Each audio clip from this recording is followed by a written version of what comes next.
Ka-chow. Okay, so I'm gonna give you guys the tips for this video at the beginning rather than the end, so that if you never make it there, at least you get these little tidbits. What I learned is, number one, you're going to wanna make sure that you prep it. The better that you prep it, the better it's gonna turn out. Number two is buy spray bottles. Buy nice spray bottles. I'm gonna put a link in the description. The non-spray bottle method worked, but not great for me. Number three is that the hardest part of this job is probably opening and preserving the rust preventative can. So have a plan for that. Number one, either have like a paint can opener, or my pry bar seem to work really well. And number two, you can actually put it into smaller cans so that you can use it for future projects. I did use the saran wrap method. It got really dirty really fast, and I only used it 3 times that way. So would really recommend smaller cans so that you can use it for future projects without having to open the same can more than once. Lastly is, I am not a paid professional with using POR15. This is a new product for me, so welcome to the adventure. Well, I am pretty excited. My friend Real Caroline, I'll tag her in the description, does a lot of automotive restoration and referred me to a company called POR15. And they are letting me sample their products because I have a whole bunch of rusty stuff. So this is going to be designed for the Jeep frame. There's a lot of rust, and I want to make sure that we're taking care of it and also preventing it from happening in the future. So let me show you what they gave me. So we have a whole lineup here. Basically, we start with the cleaner degreaser, then do the metal prep, then the rust preventative, and then you finish it off with a top coat, because the rust preventative is actually sort of UV, it deteriorates with UV, so you have to have a top coat with this stuff if it's going to be in the sunlight. I'm actually gonna test this just like you would test a new skincare product. So whenever you test a new skincare product, you always want to test it on like a small inconspicuous area. So I'm actually gonna test this on the battery tray for Buttercup. So let me show you what that looks like. So this is the battery tray, and as you can see, it has definitely got some rust going on and could use some love. So we're gonna test these products here before heading over to put it on the Jeep. So have a quick peek at the frame with me, because the Jeep frame definitely needs some love. That part looks good because the transmission fluid dumped all over it. But yeah, the Jeep frame definitely needs some love. So hopefully this is gonna be the right product. We're gonna test it out together. Alrighty, so step one is obviously gloves. In the samples I've watched, they had, oh thanks mosquito, they had these in spray bottles. I don't have spray bottles, so we're gonna start by putting the cleaner degreaser on with a clean rag. It's stained, it's clean.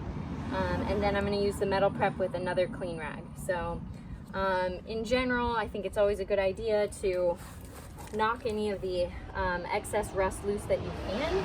I'm gonna try and do that away from our work area, or maybe put that on top of this when I'm done, because there's a lot of good weird chunks in here.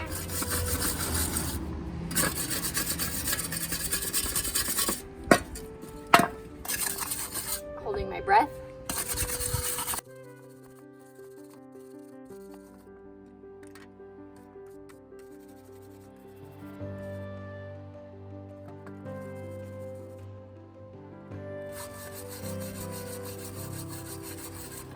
Okay, those are the big chunks. Let's see here. Let's start with our cleaner degreaser. This is closed tightly to open child-proof. Come on. There we go.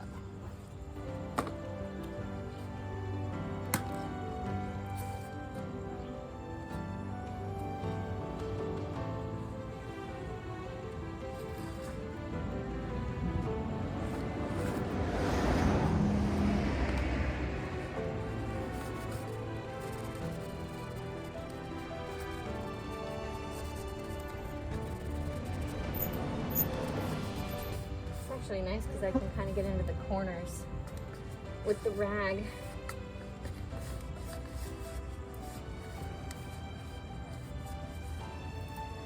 The only thing is I have to get down in there, and a spray bottle would probably be better.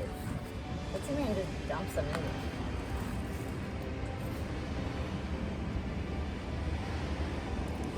Oh yeah. Oh yeah. Getting a little crazy today.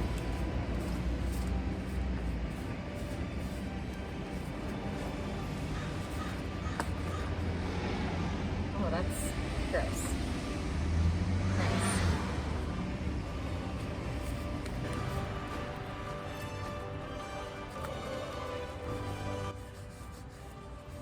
Now, I was promised that this process doesn't take like a ton of effort and you can really just put it on top of whatever situation you've got going on. So that's kind of what we're going with here.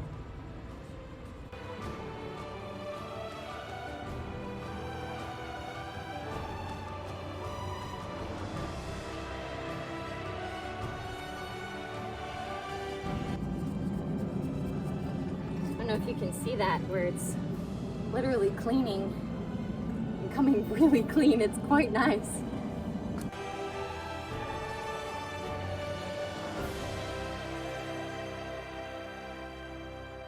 Still have this half to really get in there.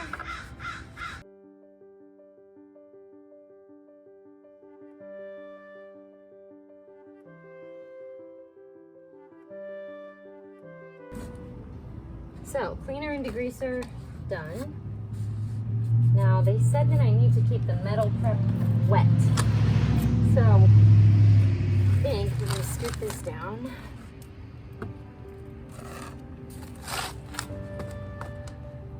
Yeah. And then, really plan to keep this wet.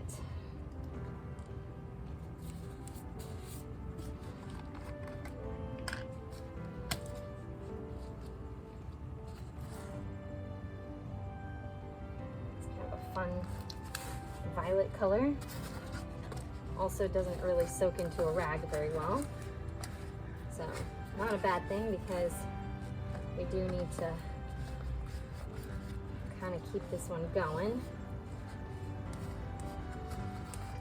Now this is supposed to, I guess, etch the paint or like create a surface that is going to help the rust preventative bond to it.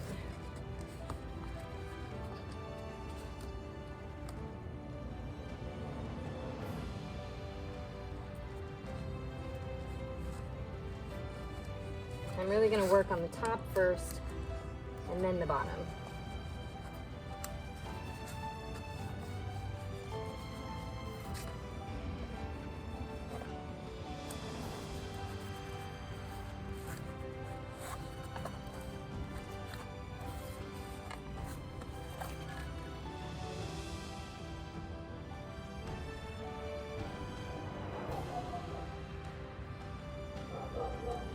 See if I can play that marble game and get it into all four corners. Ooh, close.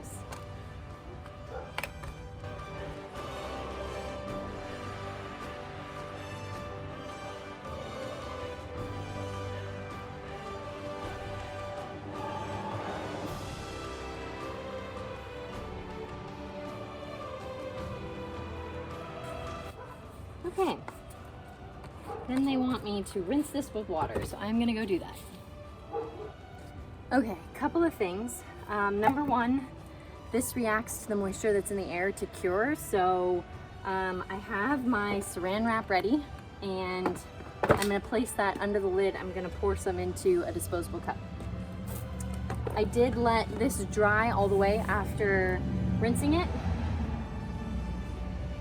Didn't really work that hard at cleaning it off. So we'll see how well the degreaser and metal etching did their job.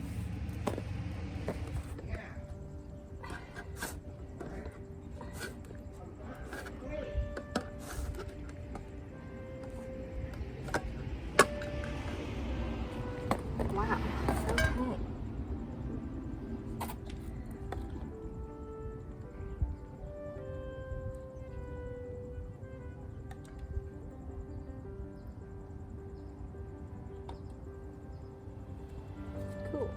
I'm just making a mess. So they said clean the lip really well.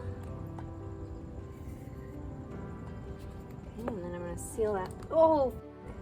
I think I'm gonna seal that back up.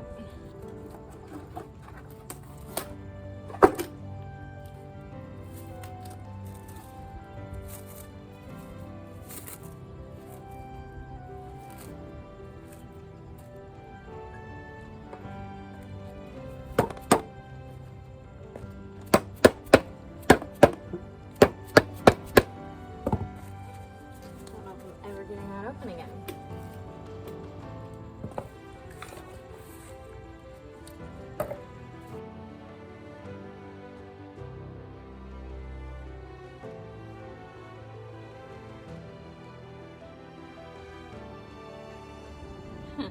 Okay.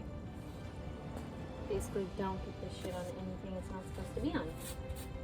Got it.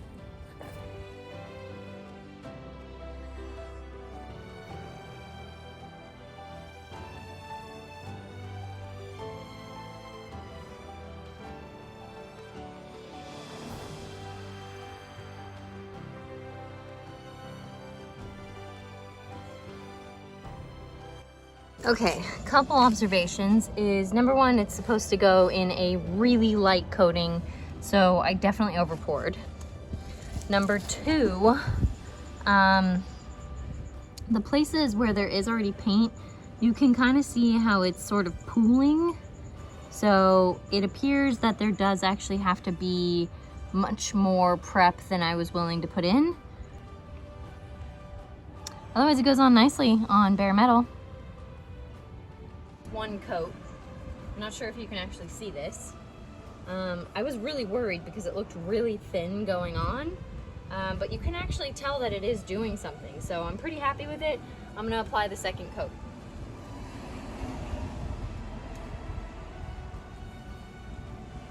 Make sure to really get in the corners there. And this time I changed the brush. I don't really think it matters, as long as you're able to apply a thin coat for the second coat, and then the third coat will go kind of heavy.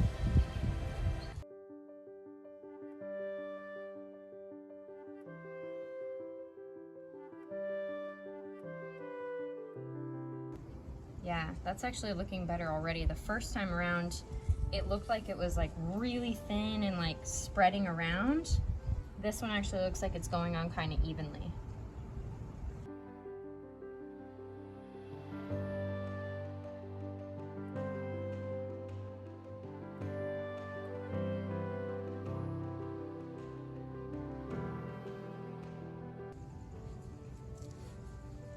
Okay, we get to let that sit for 2 hours.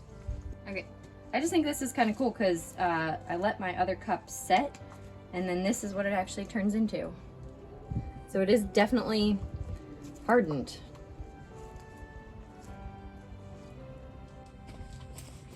Alrighty, last coat. Here we go.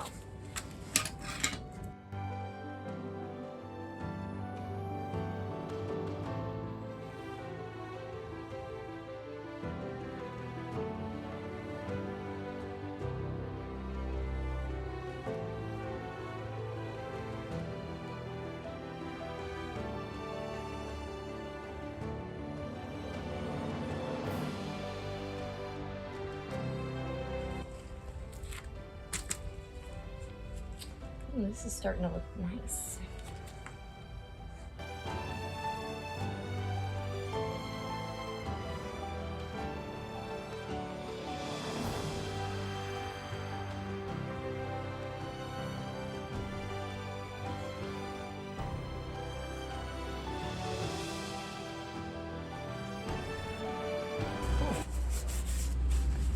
Let that dry.